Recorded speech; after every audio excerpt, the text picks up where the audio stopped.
বসেন,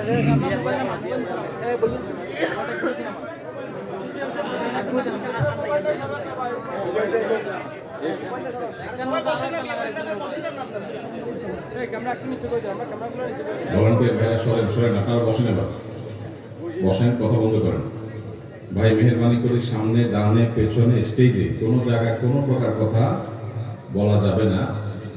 কথা বললে আমার কথা বলাতে মনোযোগের ব্যাঘাত হয়। আমি কথা বলতে পারি না আশপাশে কথা বলে। সবাই একটু চুপ থাকেন। ক্যামেরাম্যান ভাইরা আপনারা বসেন। এত বলার পরে আপনারা সব জায়গাতে এই সমস্যাটা হয়। খুব দ্রুত আপনারা আপনাদের ফ্রেম সেট করে ক্যামেরা রোল দিয়ে বসে যান। একটা মাহফিলের আয়োজন হয়, মূল অডিয়েন্স তারা সামনে আছে। অতএব তাদের হক নষ্ট করে আপনারা কেন দাঁড়িয়ে থাকবে? মেহরবানি করে সেট করে বসে যান। আর ক্যামেরাম্যানদের সাথে, মিডিয়াম্যানদের সাথে আমাদের সহযোগিতা মানুষের থাকতে হবে ইনশাআল্লাহ। তাদের মাধ্যমে লক্ষ লক্ষ মানুষ শুনবে, দেখবে। দ্বিপাক্ষিক সহযোগিতা থাকা উচিত। জি, মেহরবানি করে এদিকে বামে আবার কি হয়েছে? গন্ডগোল করেন না, ফেসাদ করেন না, ঝগড়া করেন না, আওয়াজ করেন না। জি, আলহামদুলিল্লাহ আলহামদুলিল্লাহ নাহমাদুহু ওয়া নাস্তাঈনুহু ওয়া নাস্তাগফিরুহু ওয়া নু'মিনু বিহি ওয়া নাতাওয়াক্কালু আলাইহি ওয়া নাউযু বিল্লাহি মিন শুরুরি আনফুসিনা ওয়া মিন সাইয়্যাতি আ'মালিনা মান ইয়াহদিহিল্লাহু ফালা মুদিল্লা লাহু ওয়া মান ইউদ্লিল ফালা হাদিয়া লাহু ওয়া আশহাদু আন লা ইলাহা ইল্লাল্লাহু ওয়াহদাহু লা শারীকা লাহু وأشهد أن محمدًا عبده ورسوله أرسله بالحق بشيرا ونذيرا وداعيا إلى الله بإذنه وسراجا منيرا. أما بعد فقد قال الله تبارك وتعالى في كلامه المجيد وفرقانه الحميد بعد أعوذ بالله من الشيطان الرجيم. يا أيها الذين آمنوا ادخلوا في السلم كافة ولا تتبعوا خطوات الشيطان إنه لكم عدو مبين.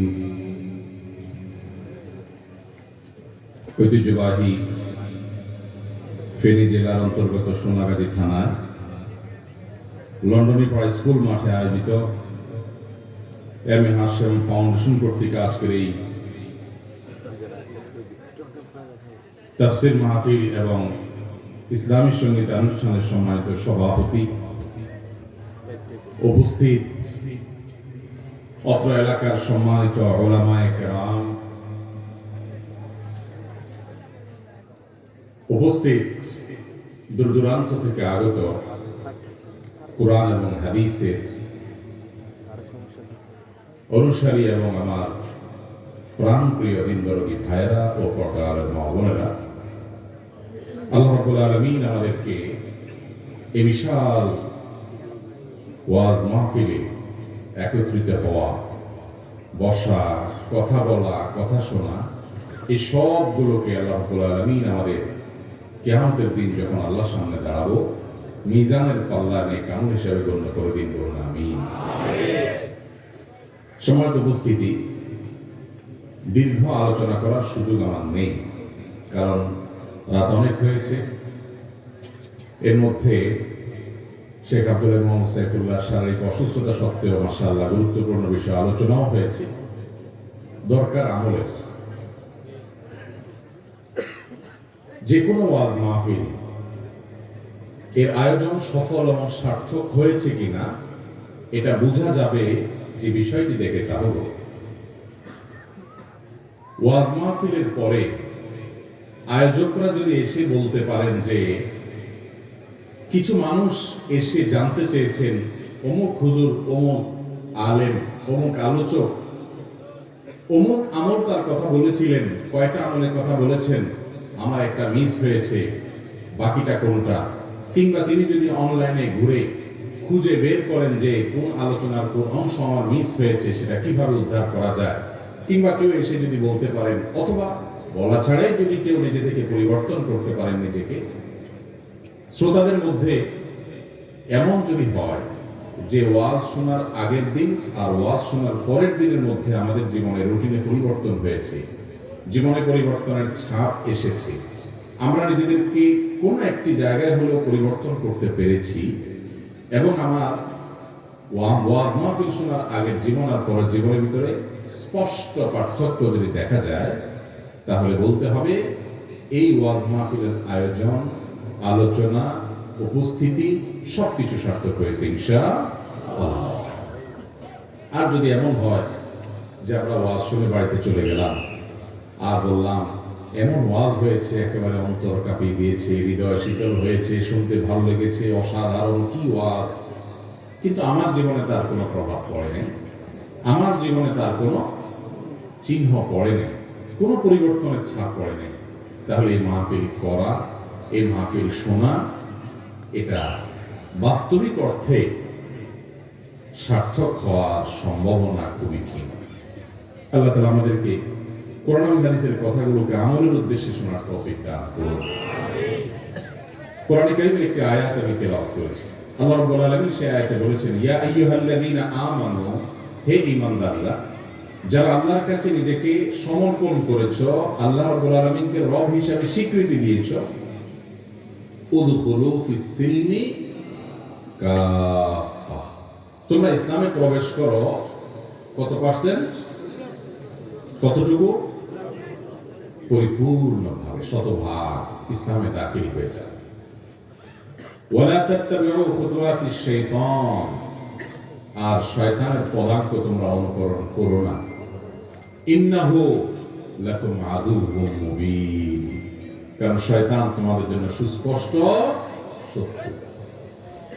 গোটা কোরআন খুললে আপনি দেখবেন বিভিন্ন জায়গায় আল্লাহ রাব্বুল আলামিন শয়তান যে মানবতার দুশমন, আদম সন্তানের দুশমন, সেটাকে আল্লাহ তাআলা জায়গায় জায়গায় বলেছেন, ব্যাখ্যা করে করে বলেছেন। কিন্তু আমাদের মধ্যে আজ শয়তান সম্পর্কে আলোচনা নাই, শয়তান নিয়ে একদিন ওয়াজ হওয়া দরকার শুরু। কারণ শত্রু সম্পর্কে যদি আপনি না জানেন, তাহলে শত্রুর শত্রুতা থেকে বাঁচবেন কিভাবে? এখন আমরা শয়তানকে চিনিও না, জানিও না, কিভাবে সে শয়তানি করে, আমি নিজেই কিভাবে শয়তানের ক্রীড়ানক হয়ে যাই, এগুলো টের পাই না। এই জন্য তালবিসে ইবলিসের মতো আরো বড় বড় এরকম জগৎ বিখ্যাত কালজয়ী গ্রন্থ ইমামগণ লিখে গেছেন ইবলিসি সম্পর্কে। সেটা নিয়ে আজকে আলোচনা করার সুযোগ নেই, আমরা একদিন পৃথকভাবে শুধু ইবলিস নিয়ে বিস্তারিত আলোকে কথা বলবো। আজকে শুধু যে জায়গাটা আমি অ্যাড্রেস করতে চাচ্ছি সেটা হলো সংক্ষেপে, এর বিস্তারিত ব্যাখ্যা অন্য কোনো মাহফিলে যেতে আজকে সময় নেই। আল্লাহ রাব্বুল আলামিন আমাদেরকে বলেছেন তোমরা পরিপূর্ণভাবে ইসলামে দাখিল হও, আর আমরা যেন পরিপূর্ণভাবে দাখিল হতে না পারি এই জন্য ইবলিস আমাদের জন্য শত্রু হিসাবে বাধা হয়ে থাকে। আল্লাহ বলেছেন খবরদার তার পিছে পিছে যাবা না, তার কথা শুনবা না, সে তোমাদের শত্রু। তোমরা পরিপূর্ণ ইসলামে দাখিল হলে তার মিশন ব্যর্থ হবে, সে তোমাদেরকে জাহান্নামে নিতে পারবে না যদি তোমরা পরিপূর্ণ ইসলামে দাখিল হও। এই জন্য সাবধান থাকবা শয়তানের ব্যাপারে, আর তোমরা পরিপূর্ণ ইসলামে দাখিল হও। এখন পরিপূর্ণ ইসলামে দাখিল হতে হলে কি করতে হবে? 5টা কাজ করতে হবে। কয়টা কাজ করতে হবে? এই 5টা কাজকে ওলামায়ে কেরাম অনেক ভাবে বিভক্ত করেছেন, সেটাকে 3 কাজে করেছেন, 4 কাজে করেছেন, জিনিস একই, বিভিন্ন ভাবে বিভক্ত করেছেন। 5 কাজে যে সমস্ত ওলামায়ে কেরাম বিভক্ত করেছেন, তার প্রথম কাজ হলো ঈমান এবং আকীদাকে শুদ্ধ করা। বিশ্বাস এবং আকীদাকে, বিশ্বাসকে শিরক, কুফর এবং নেফাক থেকে পবিত্র রেখে আমার বিশ্বাসটা সঠিক আছে কিনা, আমার বিলিফটা কি, আমার বিশ্বাসটা কি, এটা কনসেপ্টটা কোরআন হাদিসের সাথে মিলে কিনা, ঠিক কিনা, এই জিনিসটাকে ঠিক করা এক। 2 নম্বর হলো ইবাদত। ইবাদত মানে আল্লাহ রাব্বুল আলামিন যে সমস্ত কাজ করার নির্দেশ করেছেন ইবাদত হিসাবে আমরা যেটাকে সরাসরি বা প্রত্যক্ষ ইবাদত মনে করি, 5 ওয়াক্ত সালাত, রমজানের সিয়াম, সম্পদের যাকাত, হজ এবং মা বাবার আনুগত্য, যত প্রকার নির্দেশ আল্লাহ তাআলা করেছেন, সৎ কাজের আদেশ, অসৎ কাজের বাধা প্রদান, এই সবগুলো ইবাদত।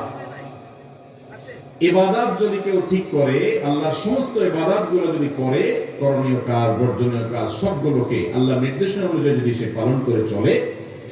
তৃতীয় কাজ হলো মুআমালাত। মুআমালাত কি?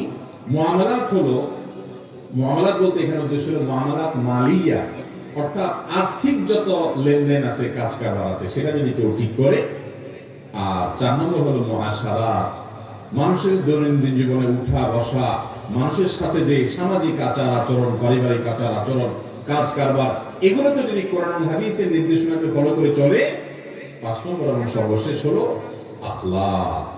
আল্লাহর সমস্ত মানুষ তো বটেই, আল্লাহর সব সৃষ্টির সাথে উত্তম আচরণের পরাকাষ্ঠা যদি কেউ দেখায়, এই 5টা ডিপার্টমেন্টকে যদি কেউ ঠিকঠাক ভাবে কোরআন এবং হাদিসের আলোকে সাজাতে পারে, এই 5 ডিপার্টমেন্টে 5 বিভাগে যদি কাজ করতে পারে কেউ, ঈমান আকীদা যদি তার শুদ্ধ থাকে, ইবাদতগুলো যদি সে ঠিক করে, লেনদেন কাজ কারবার যদি ঠিকঠাক মতো হয়, আচার আচরণ সামাজিক পারিবারিক এগুলো যদি কোরআন হাদিস মতো হয়, আখলাক এবং আচরণগত সৌন্দর্য ইসলাম যেভাবে চেয়েছে সেভাবে যদি হয়, এই ব্যক্তি পরিপূর্ণভাবে ইসলামে দাখিল হয়েছে ইনশাআল্লাহ।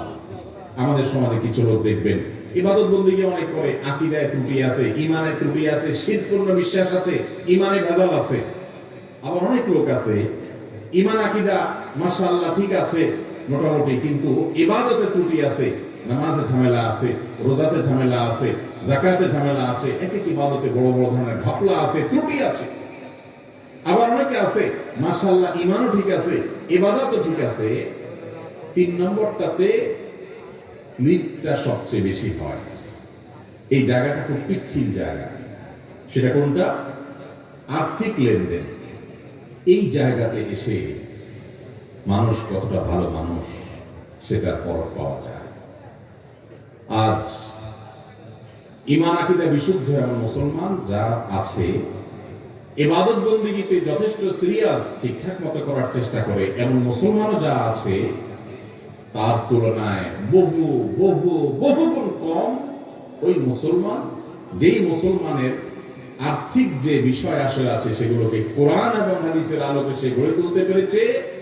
জাররা পরিমাণ, বিন্দু পরিমাণ জ্ঞাতসারে হারামের ধারে কাছে সে চায় না। এই মুসলমান আজ দুর্ভিক্ষের মতো এর অভাব চলছে আমাদের সমাজে। এই যুগে সবচেয়ে বড় ইবাদত গুজার দেখতে চান? সবচেয়ে বড় নেককার মুত্তাকি পরহেজগার দেখতে চান? সবচেয়ে বড় আল্লাহর ওলি, সবচেয়ে বড় সালেহ দেখতে চান? তাহলে আপনাকে আমি বলবো, যে ব্যক্তি ঈমান আকীদা বিশুদ্ধ করার পর খুব বেশি নফল সালাত হয়তো করতে পারে না, খুব বেশি নফল সিয়াম হয়তো করতে পারে না, ফরজ ফরজ ইবাদতগুলো মেইন গুলো শুধু করতে পারে, আর গোটা দুনিয়া একদিকে গেলেও উপার্জনের ক্ষেত্রে, ব্যয়ের ক্ষেত্রে কোরআন এবং হাদিসের যে নির্দেশনা তার বাইরে চুল পরিমাণ যায় না, তার প্রতিটি পয়সা টন টন করে বাজারে বাজবে, এরকম পিওর কোনো ভেজাল নেই, এই নির্ভেজাল মুসলমান যদি পান খোঁজে, এই লোক হলো এই যুগের সবচেয়ে বড় আল্লাহর ওলি এবং বুজুর্গ। আমি কি বুঝাতে পারছি? কারণ এখন এমন একটা সময় চলছে যে সময়টাতে মানুষ মনে করে যে নামাজ কালামে পড়বো, দাঁড়িয়ে রাখবো, একটু অসুবিধা নেই, সেজদা টেজদা করবো, ওমরা করবো, হজ করবো, দান সদকা করবো, ওয়াজ মাহফিল করবো, ওয়াজ করবো, ওয়াজ শুনবো, ওয়াজ শোনাবো, আয়োজন করবো, সবই ঠিক আছে, মাগার উপার্জনে পয়সাটা তো দরকার দুনিয়াতে। এই পয়সা না হলে তো কিছুই হয় না। অতএব সেখানে একটু এদিক সেদিক করে হলেও পয়সাটা কামা যায়, ঠিক না ঠিক? অথচ যেই দেহ হারাম দিয়ে গঠন হয় সেটাকে আল্লাহ তাআলা জান্নাতের জন্য নো এন্ট্রি করে রেখেছেন, এটা জান্নাতে প্রবেশ করবে।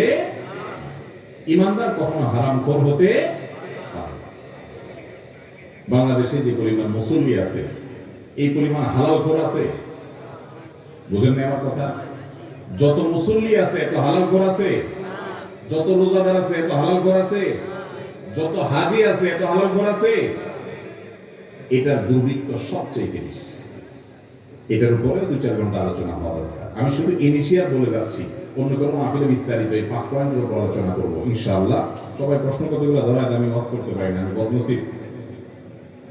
তো সংক্ষেপে শুধু এটুকু বলি ভাই, পরিপূর্ণভাবে ইসলামে দাখিল হতে হলে আপনার আমার ঈমান আকীদাকে বিশুদ্ধ করতে হবে, ইবাদতগুলো ঠিক করতে হবে। আর 3 নম্বর পয়েন্ট, ওয়ান মালিহি মিন আইনা ইকতাসাবাহু ওয়া ফীমা আনফাক, কোথা থেকে পয়সা আহরণ করছেন, কোথায় ব্যয় করছেন, এই প্রশ্নের উত্তর আমাকে দিতে হবে না, নিজের বিবেককে আর আল্লাহকে দিয়ে যদি আপনি ঠিকঠাক রাখতে পারেন হিসাব মোটামুটি, এরপরেও তো কিয়ামতের ময়দানে পাওয়া কঠিন।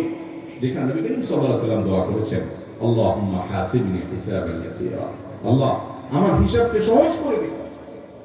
নবী সাল্লাল্লাহু আলাইহি ওয়াসাল্লাম দোয়া করছেন, আল্লাহর নবী তিনি দোয়া করছেন, আল্লাহুম্মা হাসিবনি হিসাবান ইয়াসীরা, আল্লাহ আমার হিসাবকে সহজ করিয়েন, সহজে হিসাব গ্রহণ করিয়েন।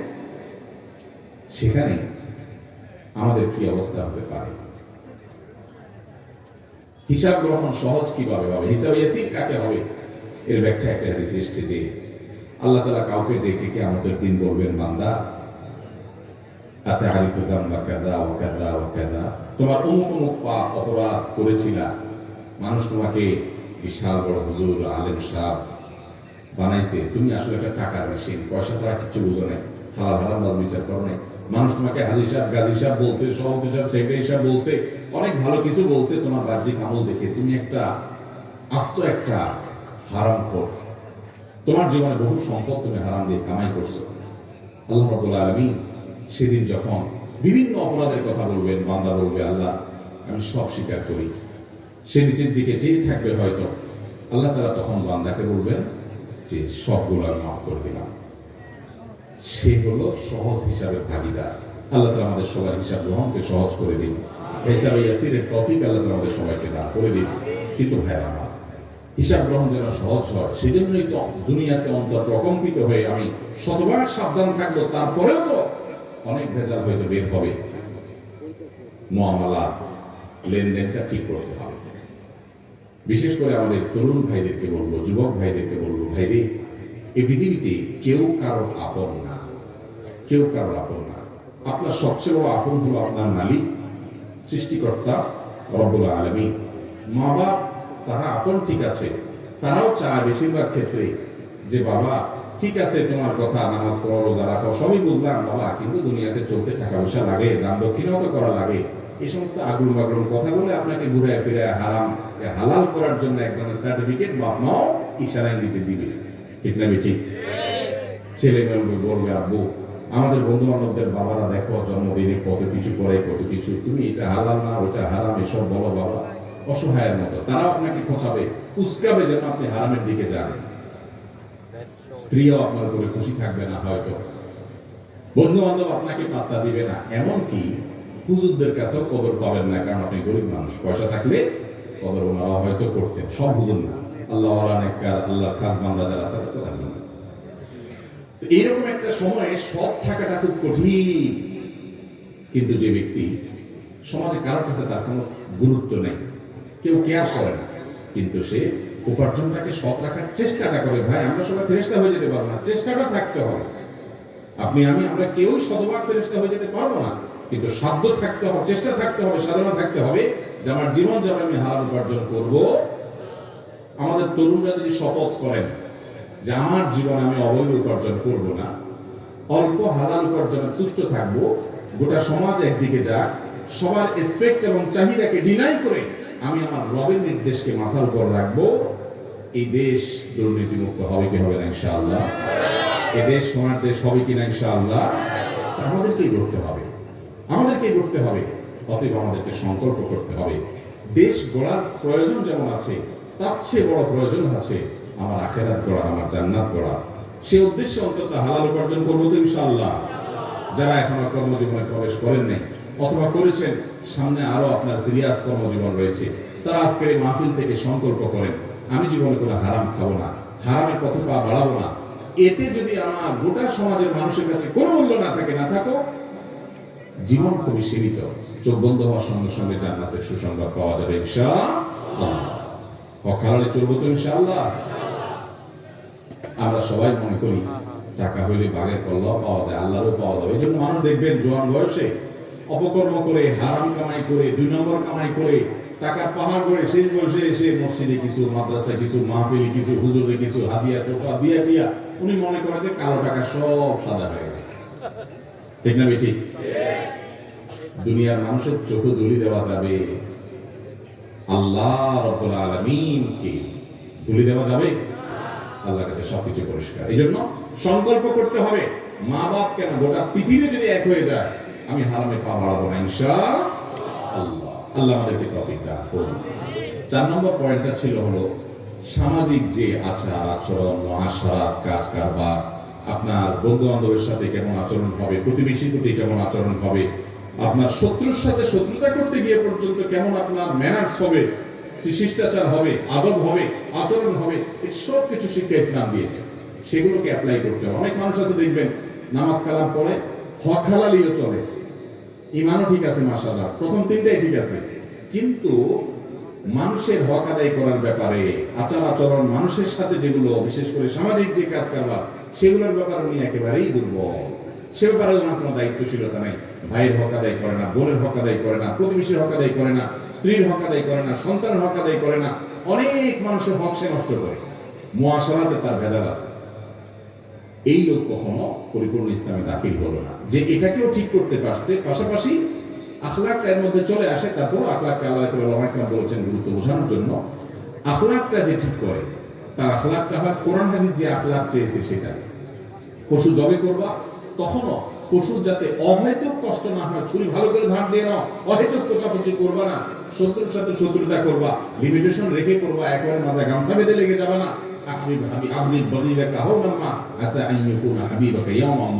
এরকম আখলাকের প্রতিটি লাইনে লাইনে পদক্ষেপ নবী করিম সাল্লাল্লাহু আলাইহি ওয়াসাল্লাম আখলাক শিখিয়েছেন। বিশেষ করে 3 নম্বরটা আর 5 নম্বরটা, এই দুইটা দুর্ভিক্ষটা বেশি চলতেছে আমাদের মধ্যে। দেখবেন যে ঈমান আমল হক হালালি চলারও কিছু মানুষ হয়তো পাবেন, আখলাকটা ঠিক কোরআন হাদিস যেরকম বলেছে সেরকম আখলাকওয়ালা মানুষ আর সমাজে সমারোহী হয়ে গেছে। আল্লাহ তাআলা আমাদেরকে পরিপূর্ণ ইসলামে দাখিলকারী মুসলমান হওয়ার তৌফিক দান করুন। কয়টা গুণ লাগবে ভাই? 5। ঈমান আকীদা ঠিক করতে হবে, ইবাদত বন্দেগী এটাকে কোরআন হাদিস অনুযায়ী ঠিকঠাক মতো করতে হবে, লেনদেনটা হইতে হবে সঠিক যথাযথ, নামাজে কালামে মুসলমান, উপার্জনে 2 নম্বর এটা হলে চলবে।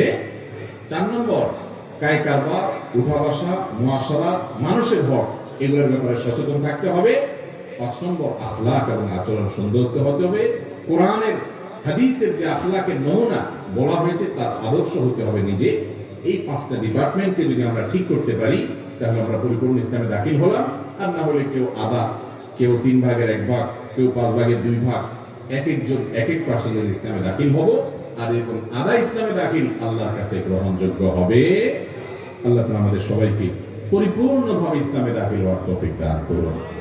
ইসলামের যতগুলো গুরুত্বপূর্ণ দিক আছে সব ডিপার্টমেন্টে উন্নতি করতে হবে। আমাকে এখন থেকে অ্যানালাইসিস করতে হবে আমার সমস্যাটা কোন কোন জায়গায় আছে, ঈমানে কি ঝামেলা আছে, ইবাদতে কি আছে, লেনদেনে কি আছে, আমার কায় কারবারে কি আছে, আচার আচরণে কি আছে, এই সবগুলোকে বের করে একটা একটা করে কারেকশন করতে হবে কবরে যাওয়ার আগে। আল্লাহ বলেছেন ওয়ালা তামুতুন্না ইল্লা ওয়া আনতুম, মুসলমান না হইয়া কবরে আসিও না, আদা মুসলমান হইয়া কবরে আসিও না। আল্লাহ তাআলা আমাকে আপনাকে আমাদের সবাইকে খাঁটি মুসলমান হয়ে কবরে যাওয়ার তৌফিক দান করুন। আদা ওয়া সাল্লি ওয়া সাল্লিম আলা নবিয়িনা মুহাম্মদ ওয়া জাযাকুমুল্লাহু খায়রা।